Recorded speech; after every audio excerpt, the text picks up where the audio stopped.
Welcome to the Domestic Abuse Breakthrough Show, where we tackle domestic abuse, coercive control, and violence through education, awareness, and real understanding. I'm your host, Kate Beasley, trauma-informed domestic abuse and risk assessment specialist, behavioural analyst, and trainer. But I'm also a survivor, just like many of you listening here today. This show contains a trigger warning. So we talk about risk like it should be obvious, like it should show up really clearly. And sometimes it's not that clean cut. Sometimes it moves silently. Sometimes it's even invisible. And that's why I say professionals need to learn to make the invisible visible. Now, obviously, in some cases, the risk is glaringly obvious and it's still difficult to get the professionals to take action because they're looking at instances in isolation, which is obviously what I covered on the last episode of the importance of showing a pattern of behaviour. Because we're not proving that we're not just proving that the behaviour has taken place, we're proving that their intention was. But there's so many different ways where a threat can be made, a fear of being killed can be very, very real without the perpetrator actually making a direct threat. Now, there's lots of different ways where this can play out, and I just want to cover with you today one particular example of my own. And this will play out in other people's situations, but it just gives you an idea as to how these seeds of uncertainty are planted. So when somebody says they're scared that the perpetrator is going to kill them, but they can't make sense as to what have they done and what have they said to make you feel that. And they might not have actually said they're going to kill them. They might not have actually directly gone to threaten them. They might not have physically harmed them in any way. But that fear is there, and the fear is real. Now, in my situation, my ex told me he did it on a number of occasions where he would describe very, very violent acts, very violent incidences where he was the aggressor. And he'd practically left these people for dead. Now, the very first one that he ever told me about was before he'd ever shown that side of him to me. So when he described this horrific incident where he was the aggressor, apparently it was at a well-known nightclub, and it was that extreme. I thought, surely there's going to be something in the paper, something in the news from, all those years ago. I couldn't find anything. I remember thinking, this doesn't add up. This doesn't add up. This is not the person that I'm seeing, other than what he's just described to me, which is absolutely shocking. But I can't see any evidence of that ever taking place. So I asked him about it the next day, once he was sober. And his answer to me was, I lied. I made it up. My instant response was, why would you lie about something like that? I mean, it just sounded like, well, why would anybody lie about something like that if it wasn't true? Then as he started to show the person that he was, the further into the relationship we got, I brought it up, this situation that he had described. And he denied ever saying it. So what he did there was something very, very clever. He'd planted the seed of uncertainty. He'd told me what he told me wasn't true to cause confusion. And then he denied ever saying it at all, which then had me question my own version of reality.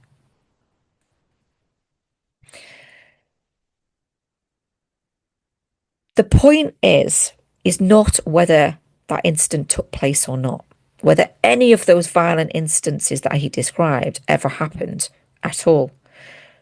The point was, he wanted me to believe that he was dangerous. He was letting me know what he was capable of doing without directly threatening me specifically. Without, I mean, obviously later on, further into the relationship, as he realized he was losing his grip of me, that did start to present more, where I was threatened directly with weapons. He did directly tell me he was what he was going to, what he wanted to do to me. He directly threatened to kill me. He directly told me he was going to fuck me up multiple times, and they were his precise words.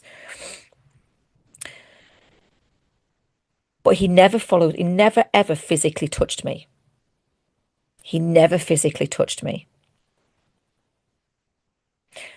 And there's lots of other threats that he made directly to me where he would later say, oh, but you know I'd never do it. And that's by design. That's designed to make you second guess your own fear, to question and rationalize your own fear. But he said he'd never do it. And you want so desperately to believe that. And they want you to be reassured by that. But there are many cases where the perpetrator has reassured, I will never do that. I will never follow through. Yes, I've made the threat, but I will never follow through. Only to lead their victim into a false sense of security and then to follow through and take their life. There are instances like that. But with the example I gave you with myself, the idea is to plant that seed of uncertainty in you. And then every single incident, every piercing glare, every clenching of the fist, every intimidating look, every punch of the wall waters and reinforces that seed of fear and uncertainty. So they may not have ever, they don't actually have to say they're going to kill you. They don't ever actually have to say I'm going to harm you. They don't ever have to ever lay a finger on you. For the fear and the threat to be real and the risk to be very, very relevant. They don't have to follow through. So long as the threat of it happening, the fear of it happening is working, is gaining the compliance that they're seeking.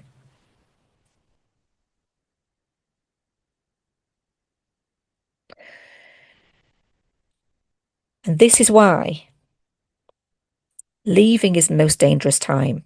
And this is why on the episode, on the last episode, I said to you that it is far safer to safely exit before calling the police.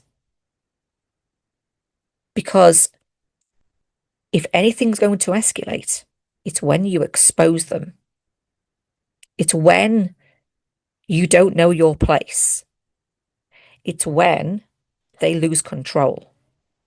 That's when things are going to escalate.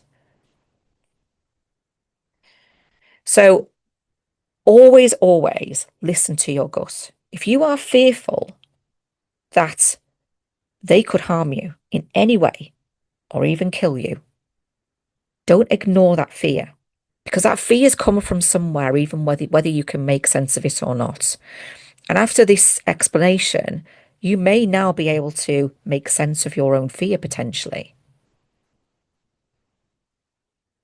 by recalling things that they may have said to you and you might have brushed under the carpet and minimized and dismissed. Even if they've made threats, you've heard them make threats towards other people. Those are very relevant as well. Now, this just doesn't just apply to adult offenders, and the impact doesn't just apply to adult victims. This can play out amongst our younger generation also. And this is why we have to start learning from all of these cases. The red flags are always there. We cannot keep using mental health as an excuse to minimize dangerous behavior. Perpetrators don't wake up one morning and suddenly be like this. It is a slow escalation in behavior. And in many ways, the system is not just failing the victims, they're failing the perpetrators as well. These perpetrators, they started off as young perpetrators, aggressive, volatile, intimidating, not just towards their peers, but towards teachers sometimes, towards parents. If they identify a vulnerability, they will play and prey on that vulnerability. Not only is society conditioned to excuse behaviours where there's a label, parents do too, because they don't want, as a parent, you don't want to think bad of your child. You don't want to think of your child as a bad person. That's only natural.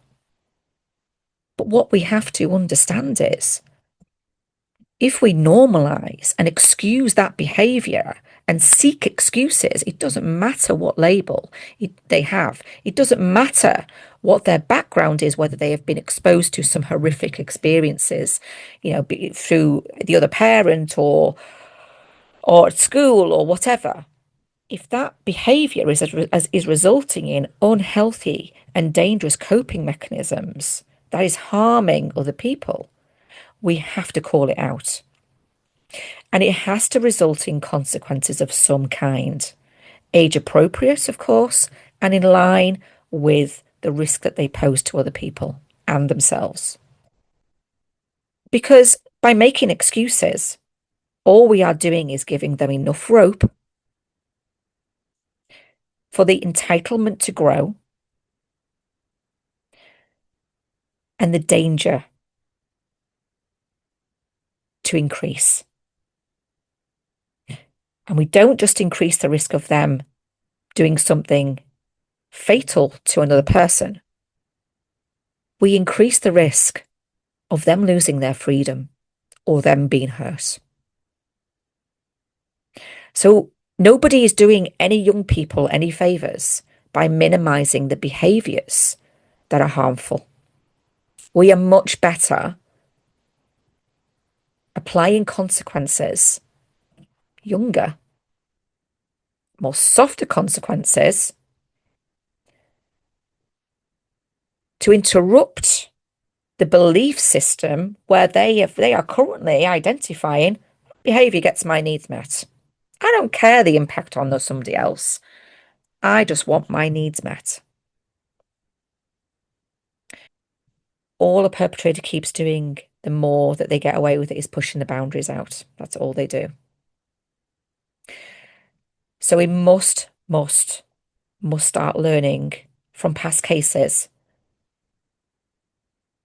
and breaking the cycle of this abusive behaviour.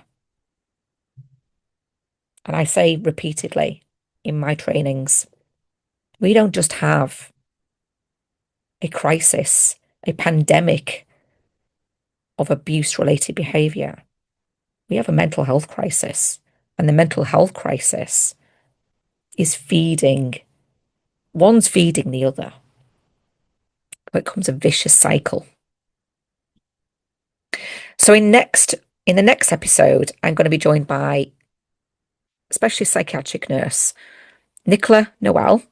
Nicola has had some professional time in a male's prison with some seriously dangerous offenders. So we're going to break down and discuss some of the key indicators that were missed on the Axel Rudbikani case, and how the Southport incident was avoidable.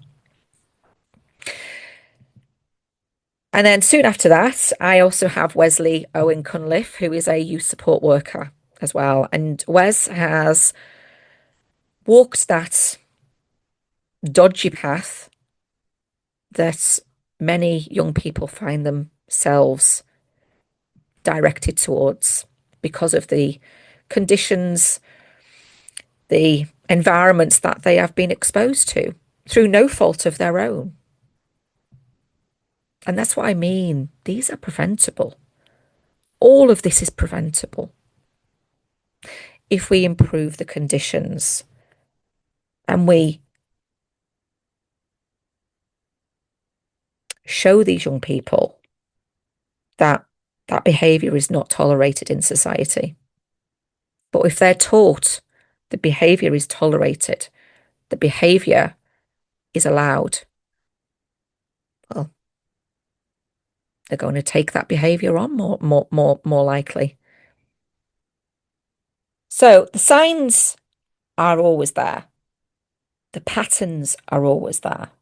The question is, are we willing to recognise them before it's too late?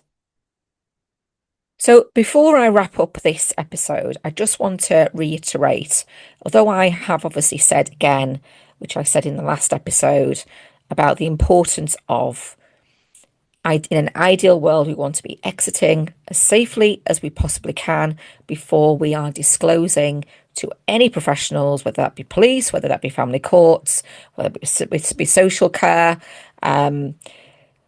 or school. We want to be safely exiting first. We want to get our ducks in a row first, because the minute we disclose and reveal what they're doing, our risk increases. And we don't want to increase it whilst we are still under the same roof, ideally. But if you are in imminent danger and something is escalating, you must call the police. And this is why, as part of the safety exit plan, which I will encourage you to check out, but again, if you check it out and you're still living with the perpetrator, please, please, please delete any history in your browsers until I have the safe access point properly in place. One of the things that I put into the safety exit plan is to have the emergency services number in your phone under a random name that isn't going to raise attention or raise alarm bells to the other person, and have the emergency services number under that person's name. You also want to be giving a trusted friend or family member or a colleague a safe word, that if you text them or call them with that word, they know that you need some sort of assistance. Thank you for listening. If you're navigating abuse, you'll find support in the show notes. And if you're a professional looking to deepen your understanding, or a survivor ready to turn your lived experience into purpose and become part of the change, you can register your interest there as well. To close, I'm going to leave you with a track that was created to reflect the message behind this work and the reality many people are navigating every day. The song is called Rise Above. Until next time, stay aware, stay curious, and most importantly, stay safe. Everyone deserves peace, everyone deserves light. Not manipulation, control, not pain and not fright.